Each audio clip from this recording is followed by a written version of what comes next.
नमस्कार, मैं हूं आरिश अजहर आपके साथ। हमारे खास पेशकश में आपका स्वागत है और आज हम बात करेंगे रणभेरी 2022। जी हां, चुनावी रण तैयार है, सभी राजनीतिक दल भी तैयार हैं और नेता भी। दिल्ली से लेकर जम्मू कश्मीर तक और जम्मू कश्मीर से लेकर उत्तर प्रदेश तक बड़े बड़े नेता दौड़ लगा रहे हैं, क्योंकि सभी दलों को सिर्फ उत्तर प्रदेश का चुनावी रण फतेह करना है। उत्तर प्रदेश में अपनी पार्टी का परचम लहराना है, क्योंकि सभी राजनीतिक दल भली भांति जानते हैं कि यूपी की सत्ता पर काबिज होना इतना आसान नहीं है।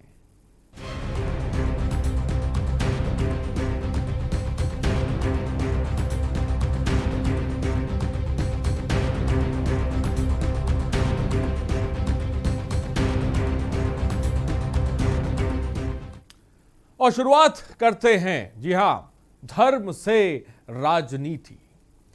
बात यहां उत्तर प्रदेश के विधानसभा चुनाव की जाए 2022 की, तो बता दें कि देश की राजनीति के सबसे बड़े केंद्र उत्तर प्रदेश की हम बात कर रहे हैं।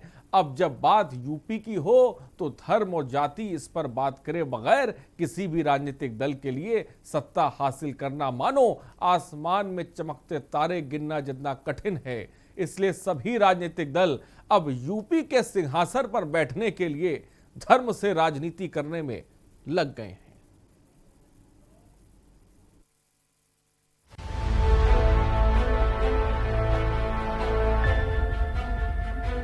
उत्तर प्रदेश के विधानसभा चुनावों में अब ज्यादा वक्त नहीं बचा है। ऐसे में हर पार्टी अपनी अपनी रणनीति बनाने में जुट गई है। बताया जा रहा है कि 25 सितंबर को करीब 40 उम्मीदवारों की पहली लिस्ट प्रियंका गांधी वाड्रा खुद जारी करेंगी। इसके लिए सभी फ्रंटल और समितियों को मजबूती से तैयार रहने और प्रत्याशियों के साथ कदम से कदम मिलाने को कहा गया है। इस पर चर्चा प्रियंका गांधी के साथ हुई बैठक में हुई थी। प्रियंका गांधी वाड्रा 2 दिवसीय दौरे पर आई हुई हैं। इसके साथ ही 12-13 सितंबर को प्रियंका गांधी 2 दिवसीय रायबरेली दौरा करेंगी। ये तो बात हुई प्रियंका गांधी की, तो वहीं उनके भाई राहुल गांधी जम्मू कश्मीर में मां वैष्णो देवी के दर्शन कर देवी के तीनों रूपों का वर्णन कर जनसंपर्क साधा। आइए आपको सुनाते हैं। तो वहीं बात करें सीएम अरविंद केजरीवाल की। गणेश चतुर्थी के पावन अवसर पर एक नए दौर का श्री गणेश किया। उन्होंने यमुना तट पर शुद्ध पारंपरिक तरीके से भगवान गणेश जी की पूजा कर मूर्ति स्थापित की। कोरोना के खतरे के कारण दिल्ली में पंडालों में सार्वजनिक कार्यक्रमों की इजाजत नहीं थी, पर 2 करोड़ दिल्ली वासी भगवान गणेश का दर्शन कर सके। राजधानी के करीब 33,000 लोग फेसबुक पर लाइव पूजा में हुए शामिल। शंकर महादेवन, सुरेश वाडेकर और पद्मा वाडेकर ने गणेश वंदना की। देखा है, अंदर जाकर आपने देखा, वहां पे 3 सिंबल्स थे।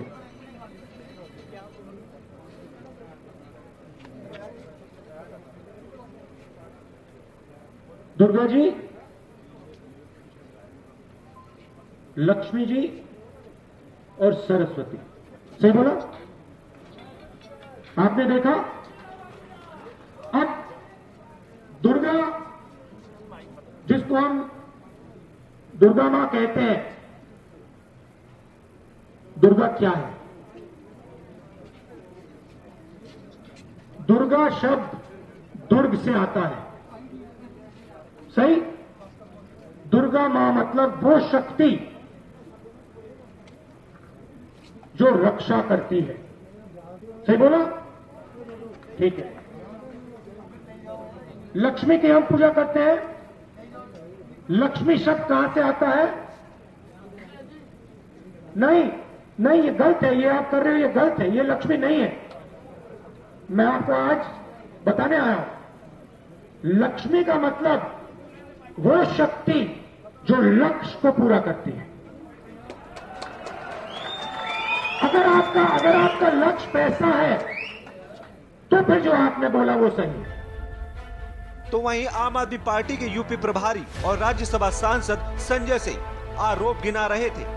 उन्होंने आरोप लगाया कि ग्रामीण इलाकों में पीने का साफ पानी पहुंचाने की योजना में बड़ा फर्जीवाड़ा हुआ है। जिस संस्था के SWSM के जरिए करोड़ों का काम किया जा रहा है, वो संस्था रजिस्टर्ड ही नहीं है, जबकि 2012 के उत्तर प्रदेश शासन के निर्देश में साफ लिखा गया है कि राज्य पेयजल एवं स्वच्छता मिशन ग्राम विकास विभाग उत्तर प्रदेश शासन के अधीन एक पंजीकृत संस्था होगी।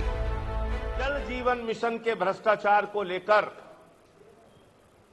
जो मैंने आरोप लगाए थे और कहा था कि ये एनआरएचएम से बड़ा महाघोटाला है, उसमें आज और कुछ चौंकाने वाले तथ्य सामने आए हैं, जिसको सुनकर आप हैरान हो जाएंगे, जिसको सुनकर आपको यकीन नहीं होगा कि हजारों करोड़ का यह भ्रष्टाचार का खेल कैसे हो रहा है। मैं एक एक करके बताना चाहता हूं। यह भारत सरकार की गाइडलाइन है, जिसका कागज मेरे पास है और जिसमें कहा गया है कि SWSM ये एक रजिस्टर्ड संस्था होनी चाहिए। ये भारत सरकार की गाइडलाइन है, मेरे घर में नहीं तैयार हुई। दूसरा, इसी गाइडलाइन को आगे देखते हुए हरियाणा के अंदर जो SWSM संस्था बनी, उसका बाकायदा पंजीकरण कराया गया है, वो रजिस्टर्ड कराया गया है SWSM को, और इसका पंचकुला का एड्रेस भी दिया गया है। ये कागज भी आप चेक कर सकते हैं। अगले साल होने वाले उत्तर प्रदेश के विधानसभा चुनाव 2022 को लेकर जहां सभी राजनीतिक दलों ने एड़ी चोटी का जोर लगाना शुरू कर दिया है, तो वहीं AIMIM चीफ असदुद्दीन ओवैसी ने भी यूपी में धर्म का कार्ड खेल दिया है। ओवैसी ने यूपी में 19% मुस्लिमों को एक तरफ आने की अपील की है। कांग्रेस नहीं हरा पाई वहां पर, समाजवादी पार्टी नहीं हरा पाई वहां पर, बहुजन समाज नहीं हरा पाई। बिहार का इलेक्शन हम लड़े, फिर शुरू हो गए ये तमाम लोग जिनको मैं खव्वाल पार्टी कहता हूं। ये खव्वाल पार्टी आ गई, अपना हारमोनियम गिटार तबला लेकर आओ राग में बोलते हैं ओवैसी मुसलमानों के वोट को ले लेगा। क्या मोदी वोट को नहीं ले रहे हैं? क्या योगी हिंदू वोट को नहीं ले रहे हैं? क्या समाजवादी पार्टी हिंदू वोट को नहीं ले रहे हैं? समाजवादी से पूछेंगे तो बोलेंगे हम यादव वोट को लेते हैं। तो यादव क्या मुसलमान है या हिंदू है? लेते हैं ना वोट, इसीलिए तो जीते हैं ना यहां पर। ये मैं नहीं कह रहा हूं, दिल्ली में एक ऑर्गेनाइजेशन है CSDS। हमारे मीडिया के लोग सोच रहे होंगे कि मसाला मिल गया 6 बजे से इसकी शादी करेंगे ओवैसी की। और अब बात करते हैं अयोध्या की। अयोध्या की दीपावली बेहद खास होती है। सरयू नदी के घाट को हर साल हजारों लाखों दीपों से सजाया जाता है। तो वहीं दीपावली पर अयोध्या में प्रधानमंत्री नरेंद्र मोदी विशेष रामलीला और दीपोत्सव देखने जा सकते हैं। प्रधानमंत्री का ये दौरा आध्यात्म के साथ साथ राजनीति की दृष्टि से भी बेहद अहम माना जा रहा है। उत्तर प्रदेश के मुख्यमंत्री योगी आदित्यनाथ के कार्यकाल का यह आखिरी दीपोत्सव होगा। तो उत्तर प्रदेश में अगले साल चुनाव है, इसलिए प्रधानमंत्री के अयोध्या जाने के कार्यक्रम को सियासी तौर पर भी देखा जा रहा है। रणभेरी एट 2022 का चुनावी रण तैयार है। सभी राजनीतिक दल एड़ी चोटी का जोर भी लगा रहे हैं। किसी न किसी बहाने अपने दल का शक्ति प्रदर्शन भी कर रहे हैं। सभी राजनीतिक दल वो हर कोशिश कर रहे हैं जिससे यूपी के मतदाता का वोट हासिल किया जा सके। अब देखना यह होगा कि इस धर्म से राजनीति के सफर में आखिर कौन यूपी विधानसभा 2022 का चुनावी सिंहासन पर अपना कब्जा जमा पाता है। स्पेशल डेस्क के न्यूज इंडिया। इसमें कोई दो राय नहीं है, या बखूबी जानते हैं कि उत्तर प्रदेश की जो सियासत है वो धर्म और जात के इर्द गिर्द घूमती नजर आती है। हर चुनाव में हमने ये तस्वीर देखी है कि इस बार का चुनाव मुद्दों पर होगा या इसके बावजूद या इस बार का चुनाव धर्म और जात के इर्द गिर्द घूमता नजर आएगा। इसी पर आज हम बात करेंगे। हमारे साथ मनीष पांडे हमारे रेजिडेंट एडिटर इस वक्त लखनऊ से जुड़ रहे हैं, साथ ही साथ अमित दुबे हमारे रेजिडेंट एडिटर दिल्ली से इस वक्त अधिक जानकारी के साथ जुड़ रहे हैं। मनीष, इस बार का चुनाव आप जिसे कह सकते हैं बहुत ज़मीनी स्तर पर चीज़ों को समझते हैं और परखते हैं, लेकिन इस बार का चुनाव विधानसभा अगर हम देखें तो क्या लगता है के मुद्दों की राजनीति इस बार रहने वाली है या धर्म के इर्द गिर्द चीजें घूमेंगी?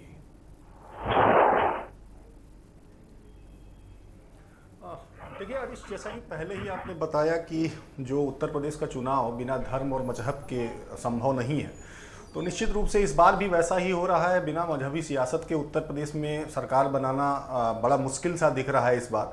पहले जातियों के आधार पर बंटवारा होता था, जातियों के आधार पर सियासत होती थी, कौन सी जाति कितनी है, कितना उसका संख्या बल है, उसके नारे लगाए जाते थे कि जिसकी जितनी संख्या भारी उसकी उतनी हिस्सेदारी। लेकिन इस बार 2022 का अगर चुनाव उत्तर प्रदेश का आप देखेंगे तो उसने बिल्कुल ही अलग सा ढंग से मजहबी रंग ले लिया है।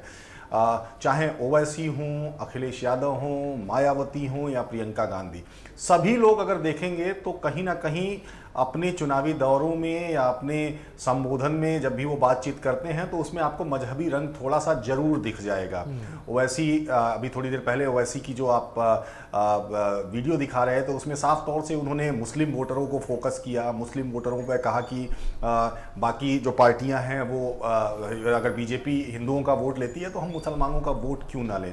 तो निश्चित रूप से इस बार जो चुनाव है, चुनाव चूंकि उत्तर प्रदेश के मुख्यमंत्री योगी आदित्यनाथ हैं, कट्टर हिंदूवादी एक छवि रही है उनकी मुख्यमंत्री बनने के पहले। हालांकि मुख्यमंत्री बनने के बाद बहुत सारे बदलाव भी उन्होंने किए। अयोध्या का दीपोत्सव याद होगा आपको, 1 लाख दियों से शुरू होता है और 1 लाख से 5 लाख तक पहुंच गया, और अंतिम बार जब मंदिर का शिलान्यास हो गया उसके बाद प्रधानमंत्री खुद वहां पहुंचने वाले हैं, इस बात की चर्चा है। हालांकि उनके कार्यकाल का आखिरी दीपोत्सव है। तो ये तमाम चीजें अगर आप देखेंगे तो ये साफ तौर पर ये आपको समझ में आएगा कि जो उत्तर प्रदेश की सियासत है वो राजनीतिक दलों ने, चूंकि बीजेपी सबसे बड़ी पार्टी है, 325 सीटें उसके सहयोगी दलों के पास है, और बीजेपी जो चुनाव में जा रही है तो उसने अपना जो मुद्दा है वो मजहबी ही रखा है, धर्म आधारित ही रखा है। देखिए आजकल चर्चाएं बहुत शुरू हो गई हैं, मथुरा की भी शुरू हो गई हैं। अभी मथुरा में योगी आदित्यनाथ गए थे तो उन्होंने 10 वर्ग किलोमीटर जो वहाँ पर क्षेत्र है उसको उन्होंने तीर्थ घोषित कर दिया, और वहाँ पर उस हिसाब से डेवलपमेंट हो रहा होगा। मंदिर के बारे में आपको पता ही है कि मंदिर के बारे में लगातार बरसों से, दशकों से बीजेपी सियासत करती आ रही है, तो फिर मंदिर भी एक अहम मुद्दा होने वाला है। और मंदिर जिस तरीके से अयोध्या में काम हो रहे हैं, वहाँ दौरे मुख्यमंत्री खुद जाते हैं, प्रधानमंत्री के आने की तैयारी हो रही है, तो ये सब तमाम चीज़ें अगर आप समझेंगे तो आपको ये जरूर समझ में आएगा कि इस बार जो चुनावी एक चौसड़ है वो मजहबी बिल्कुल गोटियां जो मजहब के हिसाब से इस बार का चुनावी जो है चौसर वो मजहब के इर्द गिर्द साफ तौर पे घूमता नजर आएगा, जिसके बारे में मनीष साफ तौर पे बता रहे हैं। अमित भी हमारे साथ, हमारे रेजिडेंट एडिटर जुड़े हुए हैं। अमित, आप इस बार के विधानसभा चुनाव को किस तरह से देख रहे हैं? मनीष, मैं आऊंगा आपके पास। मैं आऊंगा। अमित, आप किस तरह से देखते हैं? तमाम प्रियंका गांधी की बात कर लें, असदुद्दीन ओवैसी की बात कर लें, आप सांसद संजय सिंह की बात कर लें, ताबड़तोड़ तरीके से कहीं रैलियां चल रही हैं, कहीं आरोप प्रत्यारोप का दौर चल रहा है। इस बीच किस तरह से देखते हैं आने वाले विधानसभा चुनाव का? अमित, देखिए, सबसे बड़ी बात है कि हर कोई अपने आप को बीच साबित करने पे लगा है, चाहे प्रियंका गांधी की बात करें, संजय सिंह की बात करें या असदुद्दीन ओवैसी की बात करें। ओवैसी ने साफ तौर पर 100 सीटों का अनाउंसमेंट किया है कि 100 सीटों पे वो चुनाव लड़ेंगे, और किस तरह से वो अब ध्रुवीकरण कर पाते हैं, किस तरह से वो मुस्लिम वोट हासिल कर पाते हैं, ये देखना होगा। अभी उन्हें भी अनुमान नहीं है। हालांकि बिहार में जो सफलता मिली है उसने असदुद्दीन ओवैसी को काफी गदगद किया, और यही बड़ी वजह है कि उन्हें लगता है कि यूपी में एक बड़ी सफलता मिलेगी।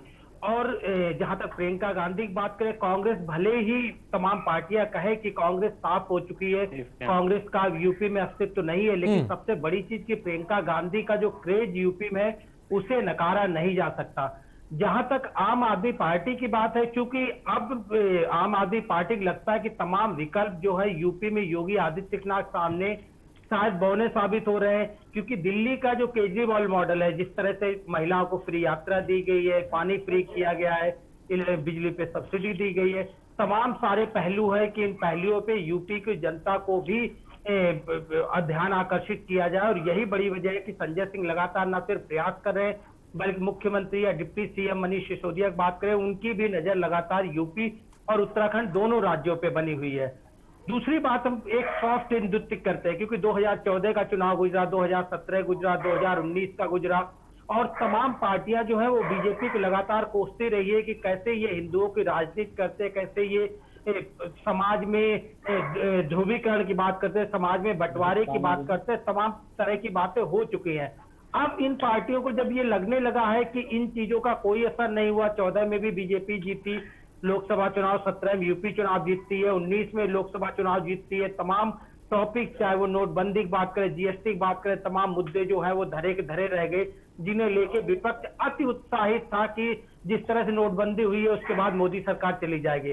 तो ये एक बड़ी वजह मानी जा रही है कि तमाम दलों ने सॉफ्ट हिंदुत्व की बात की है और उस सॉफ्ट हिंदुत्व के तहत अब न सिर्फ मुस्लिम या तमाम अन्य लोगों को अपनी ओर आकर्षित करना है, बल्कि हिंदुओं को भी ये आकर्षण देना है, ये बात बतानी है कि वे भी हिंदू हैं तमाम दलों से जो राजनीति कर रहे हैं। और यही वजह है, चाहे राहुल गांधी को हम देखें कि वो वैष्णो देवी जाते हैं, पूजा करने जाते हैं, अरविंद केजरीवाल को देखें तो सिग्नेचर ब्रिज के नीचे यमुना के किनारे गणेश मूर्ति की स्थापना करते हैं, या उनके नेताओं को हम देखें तो वो बाकायदा सुंदरकांड और हनुमान चालीसा का पाठ कराते हैं। तो लोगों को अब समझ में आ गया है कि बिना इसके सॉफ्ट हिंदुत्व के राजनीति नहीं हो सकती।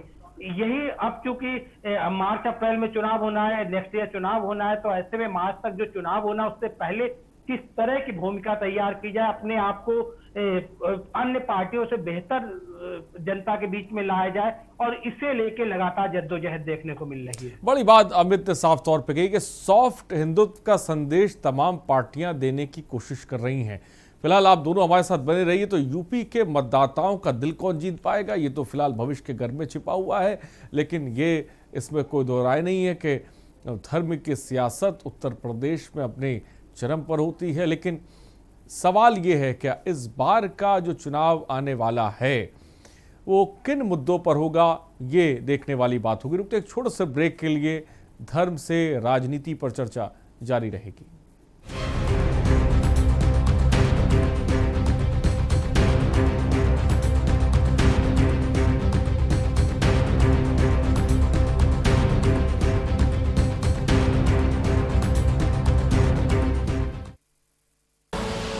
आप देख रहे हैं के न्यूज, खबरों का सारथी। पर ये दिल है कि चख रहा है उन्हीं अल्फाजों का दूर कितना भी जाओ, इस जुबान से दूर ना जा पाओगे। विमल, बोलो जुबान केसरी।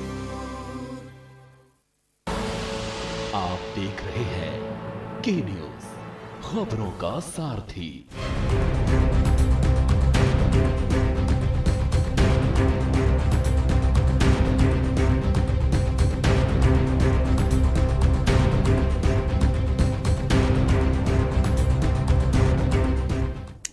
और ब्रेक के बाद आपका स्वागत है। रणभेरी में अब बात करेंगे, जी हां, बूथ विजय की।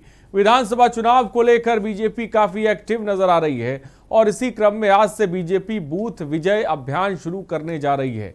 पार्टी अध्यक्ष जेपी नड्डा इस अभियान का आगाज करेंगे, जिसमें भाजपा के कई बड़े नेताओं के अलावा यूपी के बड़े चेहरे होंगे। इस मौके पर आज भाजपा अध्यक्ष जेपी नड्डा पार्टी कार्यकर्ताओं से वर्चुअल जुड़कर सीधे संवाद करेंगे और कार्यकर्ताओं को बूथ मैनेजमेंट के गुण देंगे। इसके बाद 13 सितंबर को लखनऊ में भाजपा मीडिया वर्कशॉप का भी आयोजन होगा, जिसमें यूपी के सभी प्रवक्ता और आईटी सेल के पदाधिकारी शामिल होंगे। इस अभियान के तहत भाजपा कार्यकर्ता लोगों को सरकार की नीतियों के बारे में जानकारी देंगे और लोगों को मतदान के लिए बूथ तक लाने के लिए प्रेरित भी करेंगे। अभियान में प्रदेश के मुख्यमंत्री योगी आदित्यनाथ, उप मुख्यमंत्री केशव प्रसाद मौर्य, डॉक्टर दिनेश शर्मा और प्रदेश के महामंत्री संगठन सुनील बंसल भी मौजूद रहेंगे। वहीं अभियान की शुरुआत के मौके पर प्रदेश के सभी शक्ति केंद्रों पर उस इलाके के सांसद, विधायक, पदाधिकारी और कार्यकर्ता मौजूद रहेंगे। तो बीजेपी बूथ लेवल पर मजबूत करने के लिए अभियान चलाने जा रही है। इसके आगाज जिसे कह सकते हैं जेपी नड्डा, जिसकी शुरुआत करेंगे। बूथ तक सरकार की तमाम योजनाओं और परियोजनाओं को पहुंचाया जाएगा और वहां से जनता तक पहुंचाने की कोशिश की जाएगी।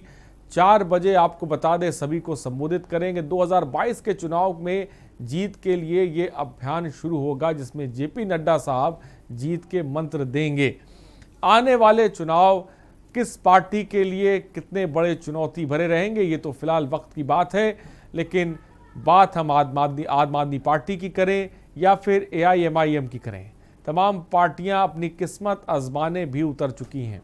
इसमें कोई दो राय नहीं है कि बीजेपी मजबूत स्थिति में है, लेकिन उन सब के बीच मतदाता के दिल में क्या है, मतदाता की नफ्स पकड़ना इतना आसान होता नहीं है। क्या मतदाता की नफ्स पकड़ पाएंगे? क्या धर्म की राजनीति इस बार भी चल पाएगी? क्या सॉफ्ट हिंदुत्व का जो संदेश तमाम पार्टियां देने की कोशिश कर रही हैं वो संदेश लोगों के दिलों तक पहुंचेगा? या मतदाता इस बार मन बना चुका है कि वोट देंगे तो मुद्दों के आधार पर देंगे? तमाम ऐसे सवाल हैं जिनके जवाब फिलहाल भविष्य के गर्भ में हैं, लेकिन इन सब के बीच बीजेपी का बूथ अभियान शुरू होने जा रहा है और इस बूथ से कितनी बड़ी तादाद में लोगों को जोड़ पाएगी बीजेपी, ये फिलहाल देखने वाली बात होगी। आज शाम 4 बजे सभी को संबोधित करेंगे JP नड्डा। और हमारे साथ हमारे संवाददाता अभी अधिक जानकारी के साथ जुड़ रहे हैं। हमारे साथ जयवीर मावी हमारे संवाददाता गाजियाबाद से इस वक्त हमारे साथ जुड़ गए हैं। राहुल मिश्रा हमारे संवाददाता प्रयागराज से हमारे साथ जुड़ गए हैं। सूरज सिंह हमारे संवाददाता अयोध्या से इस वक्त हमारे साथ जुड़ गए हैं।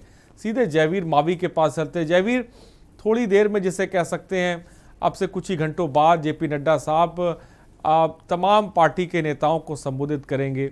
बूथ लेवल पर पार्टी को मजबूत करने की कोशिश बीजेपी करने जा रही है। फिलहाल इन सब के बीच क्या जानकारी है आपके पास?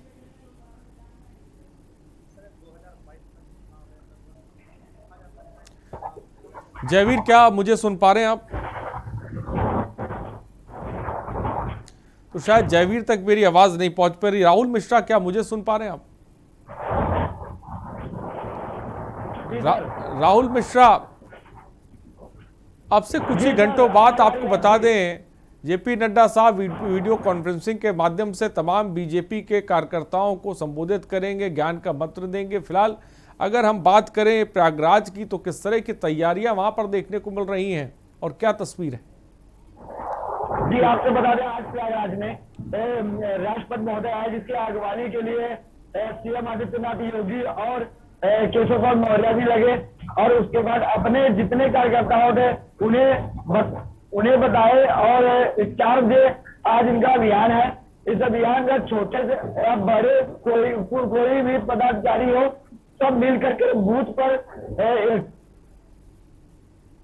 क्षेत्र में जाकर जनता से उनकी जो समस्या रहे समस्या के समाधान के लिए और अपने साथियों से और नेता जैसे सांसद है वहां के या विधायक है उनसे जनता की समस्या को बताएं।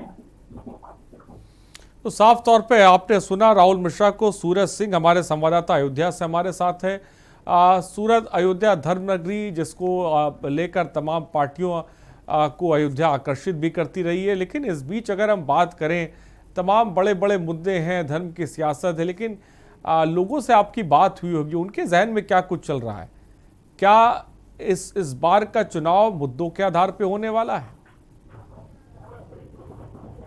देखिए, बिल्कुल आपको बता दें कि अयोध्या जो है ये धर्म नगरी है और यहाँ पर जिस तरीके से सूबे के मुख्यमंत्री हैं योगी आदित्यनाथ, वो जो है जिस तरीके से लगातार यहाँ पर दौरे कर रहे हैं और अभी दीपोत्सव होना है। ये दीपोत्सव 6 दिन चलना है। 3 नवंबर को जो है प्रस्तावित दौरा है प्रधानमंत्री नरेंद्र मोदी का अयोध्या और तमाम पार्टियां जो है वो कहीं ना कहीं ध्रुवीकरण की राजनीति जिस तरीके से कर रही है, चाहे वो जो है आम आदमी पार्टी की बात करें या फिर असदुद्दीन ओवैसी AIM अभी पिछले दिनों अयोध्या भी आए थे जो है। उसके बाद जो जनसत्ता दल लोकतांत्रिक के राष्ट्रीय अध्यक्ष राजा भैया उन्होंने भी अयोध्या से जो है हुंकार भरी है चुनाव की। तो अब कहीं ना कहीं जो तमाम पार्टियां हैं वो जो है एक तरीके से अयोध्या दौरा कर रही हैं और अयोध्या से अपनी जो चुनाव अभियान है उसकी शुरुआत कर रही है। ऐसे में अयोध्या जो भाजपा के लिए जो है मेन मुद्दा रहा है कई 100 वर्षों से, उसी को लेकर के उसकी कितनी सरकारें बनी और उसकी सरकारें गिरी। तो जो ये भाजपा का जो मेन मुद्दा है वो जो है अयोध्या से ही होगा। मुझे लगता है कि भाजपा का जो ये चुनाव है या मुख्यमंत्री योगी आदित्यनाथ का जो आखिरी साल है का ये जो कार्यकाल है इस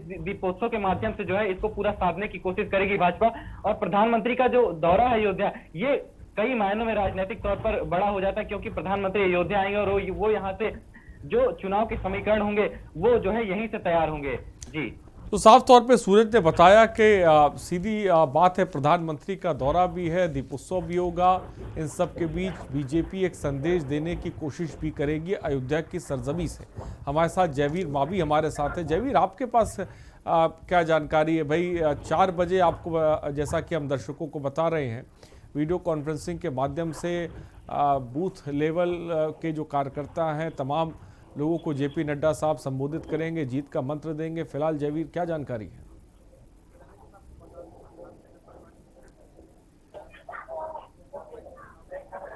जयवीर, आपकी आवाज हम तक नहीं पहुंच पा रही है। मैं चाहूंगा कि एक बार आवाज को दुरुस्त किया जाए। फिलहाल हम मनीष पांडे की तरफ रुख करते हैं। मनीष, अमित को हम सुन रहे थे, एक अहम बात उन्होंने कही कि तमाम पार्टियां जिसे कह सकते हैं सॉफ्ट हिंदुत्व का संदेश देने की कोशिश कर रही हैं। क्या लगता है आपको, ये सॉफ्ट हिंदुत्व का जो संदेश देने की कोशिश कर रही हैं, क्या इस वक्त की ये मजबूरी बन गया है?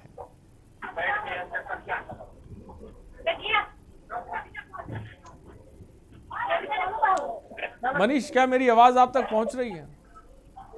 बीजेपी अर्ज तक पहुंच चुकी है और इस दौर में अगर देखा जाए तो कहीं ना कहीं बाकी विरोधी पार्टियों को भी लगने लगा है कि कहीं ना कहीं जो ये आस्था है, जो धर्म की राजनीति है, उसी के दम पर जो बीजेपी के सर पर जो ताज इस समय सजा हुआ है, वो उसके पीछे कहीं ना कहीं वो आस्था, धर्म जैसी चीज़ें हैं। और विपक्षी दलों को ये भी समझ में आने लगा है कि इन सब चीज़ों से दूरी बनाकर उनको सियासी नुकसान भी हो रहा है। तो ऐसे में तमाम जो विपक्षी दल हैं वो भी इसी तरफ उन्होंने अपना रुख कर लिया है कि वो भी थोड़ा सा आस्था को सियासी हथियार बनाने की कोशिश करें। जो मामला एक तरफा है, जो सीधे सीधे ध्रुवीकरण हो जाता है, जो तमाम वोट सिर्फ एक तरफ चला जाता है उनकी इन कमियों की वजह से, उसे थोड़ा सा सहेजने और उसे खींचने की कोशिश करें। तो देखिए, चूंकि एक बड़ा उदाहरण है कि पूरे देश में बीजेपी ने इस आस्था को, धर्म को सियासी हथियार बनाकर केंद्र से लेकर तमाम राज्यों तक सत्ता हासिल की है। ऐसे में अब उत्तर प्रदेश में चुनाव है। उत्तर प्रदेश में बेसिकली हमेशा जातीय व्यवस्था लागू थी, जातियों को साधने की कोशिश की जाती थी। जैसे ये चुनाव आते थे तमाम जाति सम्मेलन शुरू हो जाते थे। ऐसा नहीं है कि इस बार नहीं हो रहा है, ऐसा इस बार भी हो रहा है। तमाम पार्टियां हैं वो अपने जाति सम्मेलन कर रहे हैं। आपने देखा होगा प्रबुद्ध सम्मेलन समाजवादी पार्टी भी कर रही है, बीएसपी भी कर रही है, बीजेपी भी कर रही है। तो ये तमाम लोग कर रहे हैं। लेकिन उसके अलावा जब एक दूसरी तरफ देखेंगे कि जब प्रियंका गांधी लखनऊ आती हैं, यूपी आती हैं, तो वो अपनी सियासी यात्राओं की शुरुआत माता विंध्यवासिनी के मंदिर से करती हैं। वहीं जब ओवैसी यूपी आते हैं तो उनका जो पोस्टर रिलीज होता है वो अपनी शुरुआत जो है अयोध्या से करते हैं। फैजाबाद का नाम चूंकि बदल के अयोध्या कर दिया गया, लेकिन जानबूझ के उन्होंने अपने पोस्टर में पहले फैजाबाद लिखा, फिर फैजा के बाद में वो पोस्टर चेंज किए गए, तो वो अयोध्या से करते हैं। अखिलेश यादव की जहां तक बात है, अखिलेश यादव भी, समाजवादी पार्टी भी उत्तर प्रदेश की राजनीति में एक अहम स्थान रखती है। तो अखिलेश यादव की जो चुनावी यात्राएं हैं वो जहां तक हम लोगों को जानकारी मिल रही है कि वो देवबंद यानी सहारनपुर देवबंद से अपनी चुनावी यात्राएं शुरू करना चाहते हैं। तो सबको ये समझ में आ गया है कि देखिए, सियासत अगर करनी है तो सियासत में जिस तरीके से बीजेपी ने ब्रह्मास्त्र बनाया, आस्था को, धर्म को, हिंदुत्व को ब्रह्मास्त्र बनाया, तो उस ब्रह्मास्त्र की अगर ब्रह्मास्त्र के वार से अगर बचना है तो तमाम सियासी दलों को यह भी समझाना होगा जनता को, वोटरों को, कि ऐसा नहीं है कि सिर्फ वो एक वर्ग विशेष या एक धर्म विशेष या एक जाति विशेष के लोगों को ही तवज्जो देते हैं, सिर्फ उन्हीं की पार्टी है। वो ये भी दिखाने की कोशिश करते हैं कि नहीं, ऐसा नहीं है कि सिर्फ बीजेपी ही हिमायती है ऐसे लोगों का। तो ये समझ में सभी दलों को आ गया है और उसका बड़ा नुकसान भी हुआ है। तो मुझे लगता है कि ये सबसे बड़ी वजह है कि जो तमाम सियासी दल हैं उन सभी दलों बड़ी बात मनीष आपने साफ तौर पे कही कि तमाम राजनीतिक पार्टियों को एक बात तो समझ में आ गई है कि उत्तर प्रदेश की सियासत में अगर कोई मुकाम पाना है तो धर्म का दामन छोड़ नहीं सकते, मुद्दों के साथ धर्म का दामन भी पकड़ के रखना है। फिलहाल रुकते हैं छोटे से ब्रेक के लिए, जल्द हाजिर होंगे।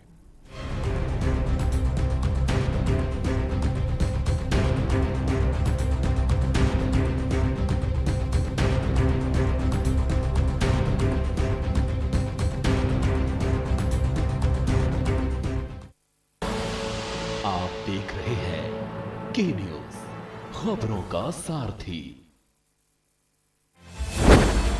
उत्तर प्रदेश में मुख्यमंत्री योगी आदित्यनाथ के नेतृत्व में उत्तर प्रदेश बना है।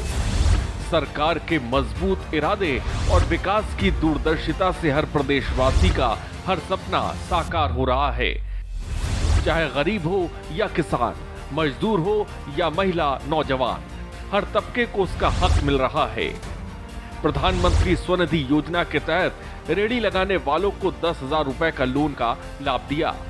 पीएम स्वनिधि योजना का लाभ पहुंचाने में भी यूपी आज नंबर 1 है पूरे देश में। किसानों की आय दोगुनी करने के लिए 885 ब्लॉक में किसान कल्याण मिशन योजना का लाभ दिया।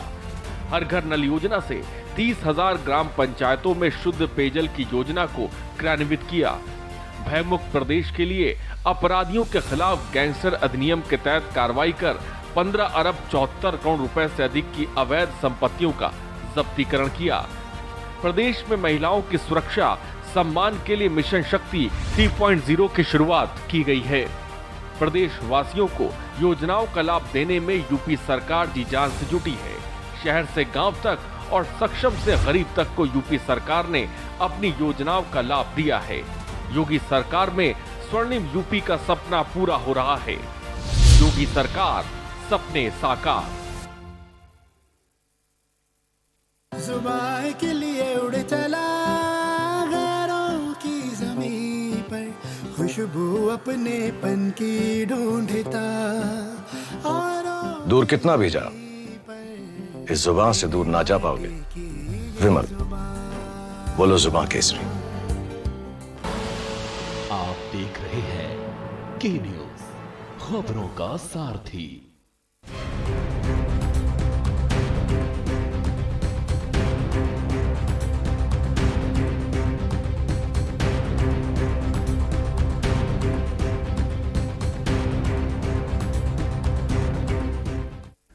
ब्रेक के बाद आपका स्वागत है। बूथ विजय कार्यक्रम का आगाज बीजेपी करने जा रही है, जिसको लेकर आज हम साफ तौर पे बात भी कर रहे हैं। लेकिन उत्तर प्रदेश की सियासत में धर्म कितना मायने रखता है, ये भी हम आपको इस बीच बता रहे हैं। हमारे तमाम संवाददाता हमारे साथ इस वक्त जुड़े हुए हैं। हमारे साथ सूरज सिंह हमारे संवाददाता अयोध्या से इस वक्त हमारे साथ हैं। सीधे सूरज की तरफ रुख करते हैं। सूरज, प्रधानमंत्री नरेंद्र मोदी का जिसे कह सकते हैं अयोध्या आने का कार्यक्रम भी है। इन सब के बीच आज हम बात करें तो बूथ को मजबूत करने की दिशा में एक बड़ा अभियान भी बीजेपी शुरू करने जा रही है, जिसको जेपी नड्डा जो है संबोधित करेंगे। किस तरह की तैयारियां जमीनी स्तर पर देखने को मिल रही हैं, क्या जानकारी है सूरज आपके पास? बिल्कुल, आज से जो बूथ स्तर की जो तैयारियां हैं वो भाजपा ने शुरुआत की है, उसको मजबूत करने की शुरुआत की है। और इसी को लेकर के जो पार्टी के विधायक है, तमाम विधायक है, चाहे वो मिल्कीपुर के विधायक है, चाहे सांसद की बात है, जो है लगातार बैठक कर रहे हैं। और जो अभी मैंने देखा है कि गोरखनाथ जो विधायक हैं वो अपने क्षेत्र में हैं और वो कार्यकर्ताओं, तमाम जो कार्यकर्ता हैं और जो संगठन के लोग हैं उनके साथ भी बैठक कर रहे हैं। और लगातार जो है जो लोगों को जोड़ने का है वो पार्टी जो है कहीं ना कहीं जमीनी स्तर पे, एकदम बूथ स्तर पे उसको मजबूत करे, क्योंकि जो पार्टी का जिस तरीके से जो है तमाम जो कार्यकर्ता थे वो नाराज थे, चाहे वो गाय बछड़ों। ठीक है सूरज, शायद आपकी आवाज हम तक नहीं आ पा रही। फिलहाल जयवीर हमारे, जयवीर क्या मुझे सुन पा रहे हैं आप?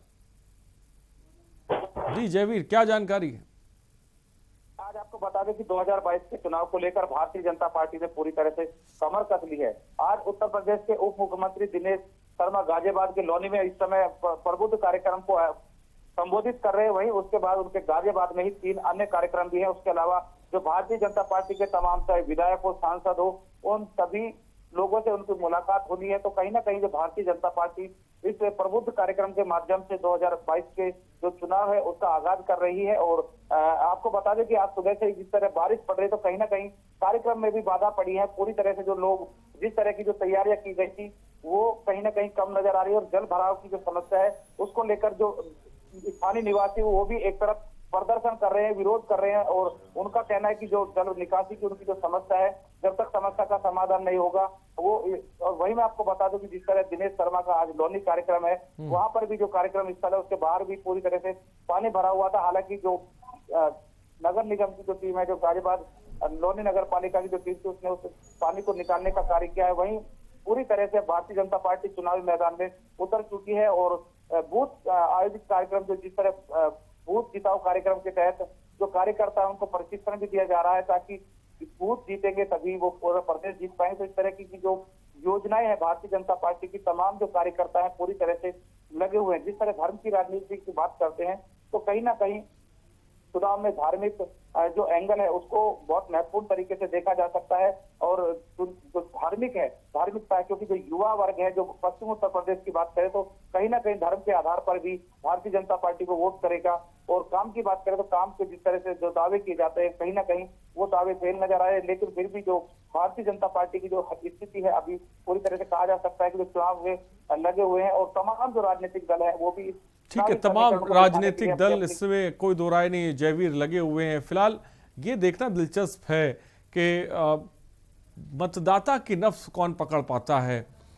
बहुत बहुत शुक्रिया हमारे साथ जुड़ने के लिए जयवीर, हम तमाम जानकारी देने के लिए। सूरज सिंह आपका बहुत बहुत शुक्रिया, राहुल मिश्रा आपका बहुत बहुत शुक्रिया, संदीप मिश्रा आपका ही बहुत बहुत शुक्रिया, अमित आपका ही बहुत बहुत शुक्रिया, और मनीष हमारे साथ इस वक्त जुड़े। मनीष, इस बार के चुनाव में एआईएम और अगर आपकी एंट्री को हम देखा जाए तो क्या लगता है कि कितनी असरदार ये एंट्री साबित होने वाली है या होगी?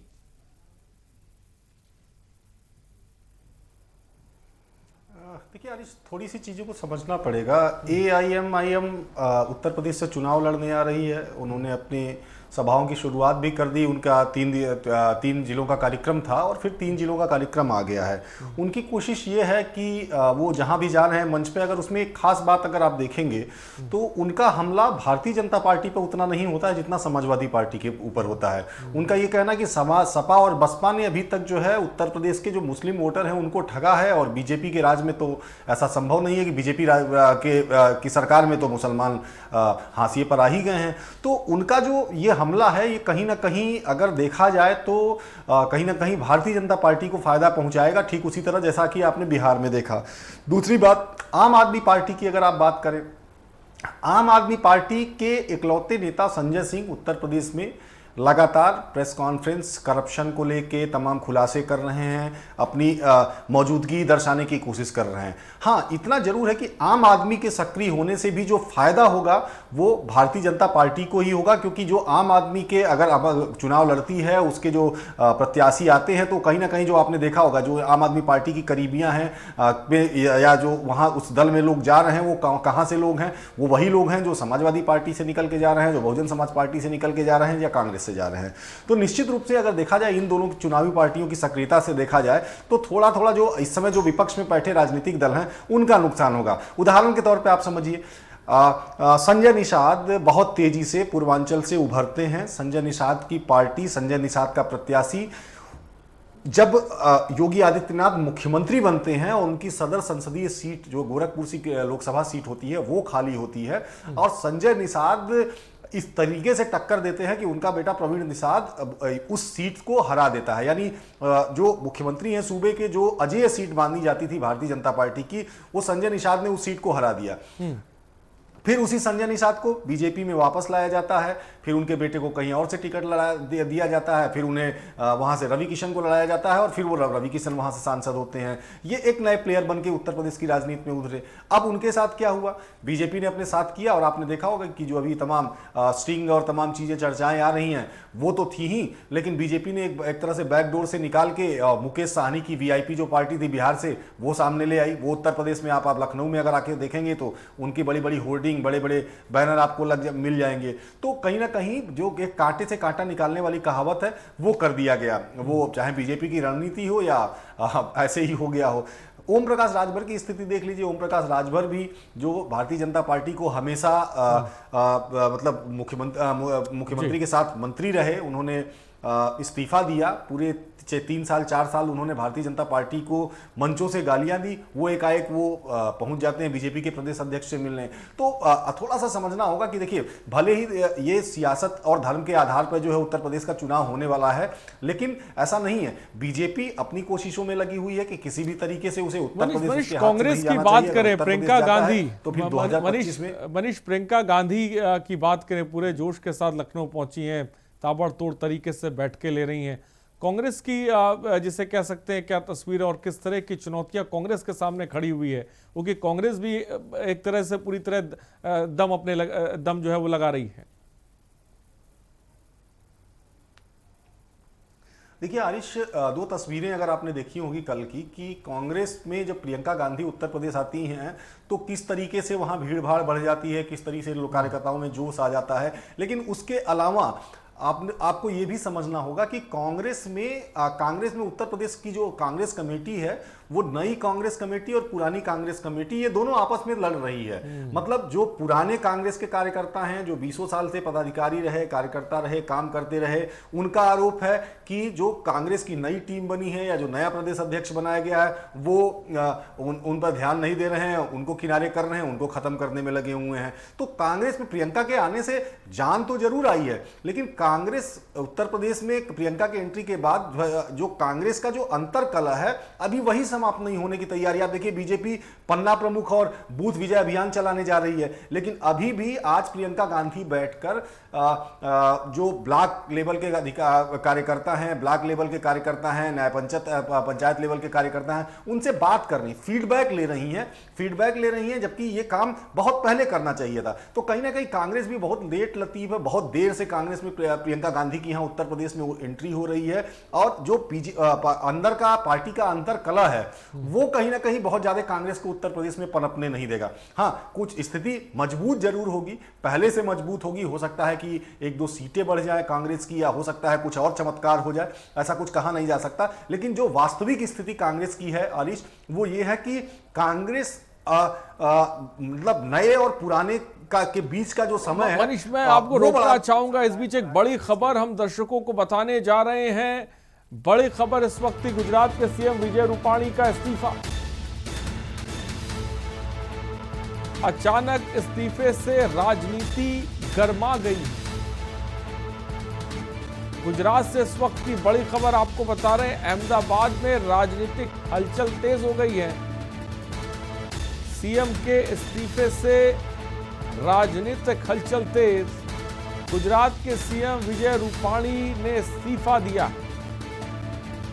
राज्यपाल से मिलने के बाद इस्तीफा दिया है। खबर इस वक्त आपको बता रहे हैं, सीएम विजय रूपाणी का इस्तीफा। अहमदाबाद में राजनीतिक हलचल बढ़ गई। खबर इस वक्त आपको बता रहे हैं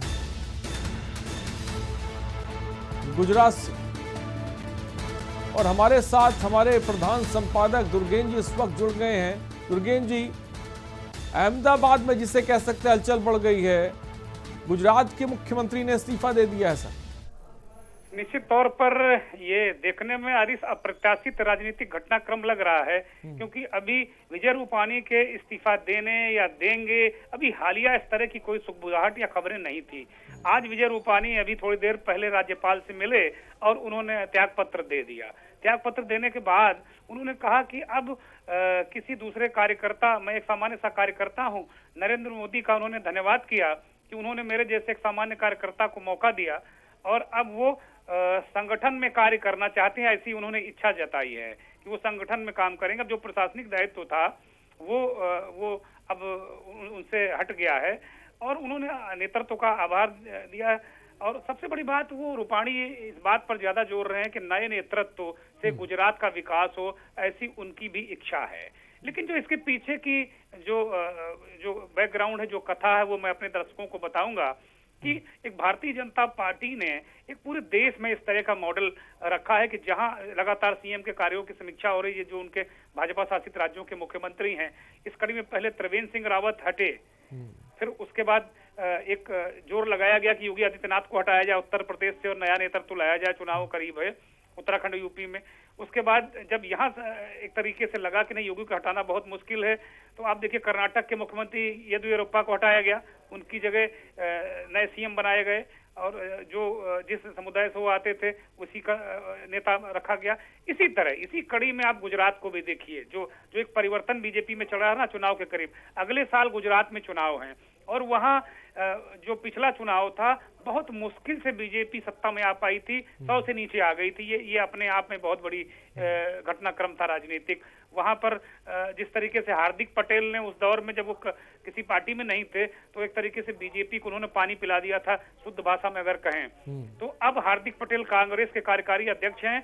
तो एक ये देखा गया है कि अगर विजय रूपाणी के रहते, जो एक समीक्षा, एक रिपोर्ट भारतीय जनता पार्टी नेतृत्व को मिली कि शायद जो अगले साल होने वाला चुनाव है बीजेपी को ज्यादा मुश्किलें आए या वो चुनाव में काफी पीछे रह जाए। इन रिपोर्ट्स के बाद विजय रूपाणी को नेतृत्व ने इस्तीफा देने को कह दिया है। और मुझे ऐसा लगता है कि जो नितिन पटेल हैं, पटेल जो वहाँ सबसे ज्यादा प्रभावी हैं, पाटीदार समुदाय जो है, नितिन पटेल जो डिप्टी सीएम है, उनको सीएम बनाया जा सकता है, ऐसी खबरें हैं। उसके अलावा कोई नया भी चेहरा आ जाए तो ये भारतीय जनता पार्टी है हरीश, इसमें कुछ भी हो सकता है। जी, बड़ी बात तो फिलहाल लेकिन दुर्गेश जी, नेतृत्व परिवर्तन की आपने बात करी, लेकिन ये जो नेतृत्व परिवर्तन हुआ आपने उत्तराखंड में भी देखा, यूपी का भी आपने जिक्र किया कि कोशिश ऐसी की गई, हम गुजरात में देख रहे हैं। गुजरात के लिहाज से अगर देखा जाए तो ये नेतृत्व परिवर्तन आने वाले चुनाव के मद्देनजर इसको किस तरह से देखा जाए? जो विजय रूपाणी हैं, नरेंद्र मोदी ने जब इस्तीफा दिया और प्रधानमंत्री बने भारत के, उसके बाद आनंदीबेन पटेल सबसे विश्वस्त उनकी नेता थी पार्टी में, और आनंदीबेन पटेल को उन्होंने अपनी कुर्सी, अपना उत्तराधिकारी नरेंद्र मोदी ने स्वयं घोषित किया था। लेकिन कुछ विवादों में घिरने के कारण आनंदीबेन पटेल से इस्तीफा लेना पड़ा और उन्हें कुछ दिनों तक साइडलाइन रखा गया। बाद में उन्हें राज्यपाल बना दिया गया। तो वो इस समय मौजूदा में उत्तर प्रदेश के राज्यपाल हैं, पहले मध्य प्रदेश की राज्यपाल हुआ करती थी वो। तो उसके बाद विजय रूपाणी को नेतृत्व दिया गया। रूपाणी के नेतृत्व में पिछला चुनाव भी लड़ा गया और किसी तरीके से मेजॉरिटी के करीब भारतीय जनता पार्टी पहुंची। लेकिन इधर कुछ दिनों से जो पाटीदार समुदाय है, पटेल समुदाय है, अन्य जो वहाँ छोटे छोटे फैक्टर हैं, दलित हैं, अति पिछड़े हैं, ओबीसी हैं, ये विजय रूपाणी जैन हैं और जैन भी अल्पसंख्यक में आते हैं। तो इनकी बहुत सारी, जो अगर जाति गणित देखें तो विजय रूपाणी इसमें कहीं फिट नहीं बैठते। आगे जो कांग्रेस की जो रणनीति है वो काफी अग्रेसिव होने वाली है। शायद नितिन पटेल जो इन्होंने डिप्टी सीएम बनाया है, उसके जवाब में उधर हार्दिक पटेल सीएम का चेहरा भी हो सकते हैं कांग्रेस की तरफ से। तो उस आगे के गुणागणित को देखते हुए, आगे की रणनीति को देखते हुए मुझे ऐसा लग रहा है कि विजय रूपाणी से इस्तीफा लिया गया। कोई पाटीदार समुदाय का कोई पटेल नेता मुझे लगता शपथ लेते नजर आएगा। तो पाटीदार समुदाय का कोई नेता हो सकता है कि शपथ लेते नजर आए, दुर्गेश जी इसके बारे में साफ तौर पर बता रहे हैं। और हम मुकेश गोयल हमारे सहयोगी भी इस वक्त गुजरात से अधिक जानकारी के साथ जुड़ रहे हैं। मुकेश गोयल, बड़ी खबर इस वक्त हम बता रहे हैं, विजय रूपाणी ने इस्तीफा दे दिया है, बड़ी वजह क्या इसके पीछे नजर आ रही है? मैं आपको बता दूं कि कई दिनों से ये अटकलें चल रही थी गुजरात में मुख्यमंत्री के बारे में, और अभी हाल में ही अमित शाह जी गुजरात के प्रवास के दौरे पे है, तो उसकी वजह से अगर कुछ हुआ हो तो पता नहीं, क्योंकि उसके अंदर की जो माहिती है वो ये दिखा रही है शायद गुजरात का कोई पाटीदार समाज का पटेल समाज से कोई मुख्यमंत्री बनाएगा, ऐसी अटकलें चल रही है अभी तक।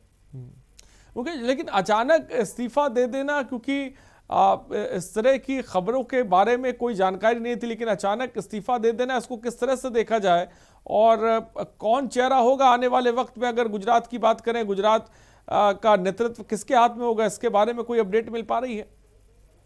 अभी सूत्रों के माध्यम से तो खाली यही पता चला है कि मुख्यमंत्री विजय रूपाणी ने इस्तीफा दिया, लेकिन अटकलें तो बहुत दिन से चल रही थी, क्योंकि बीजेपी पक्ष भी नाराज था, उसके जो राज्य का जो क्या नाराजगी थी? क्या नाराजगी थी?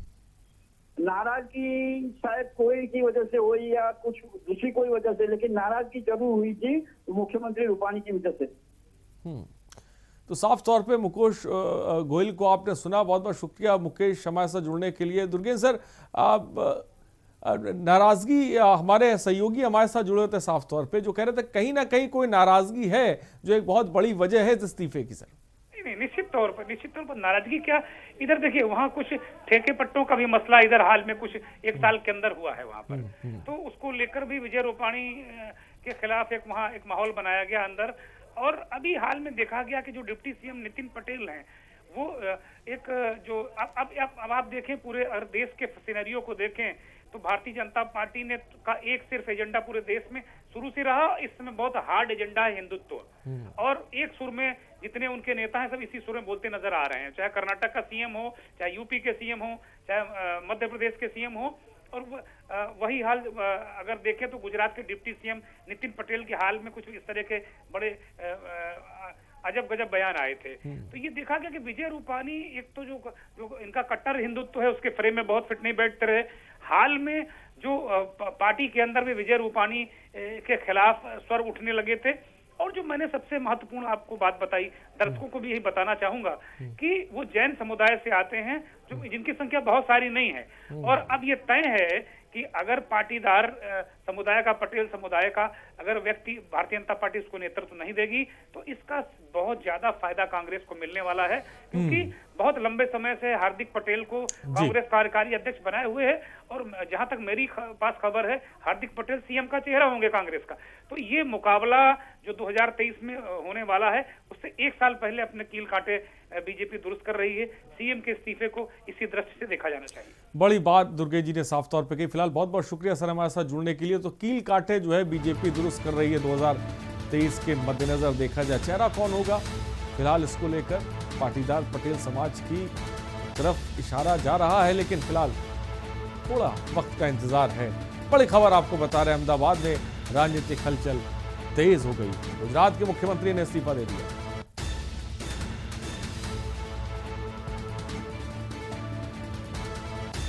तो अचानक के इस्तीफे से राजनीति गर्मा गई। सीएम के इस्तीफे से राजनीति हलचल बढ़ गई है। नाराजगी इसके पीछे की वजह भी बताई जा रही है, लेकिन सीएम का चेहरा कौन होगा गुजरात, ये बड़ा सवाल।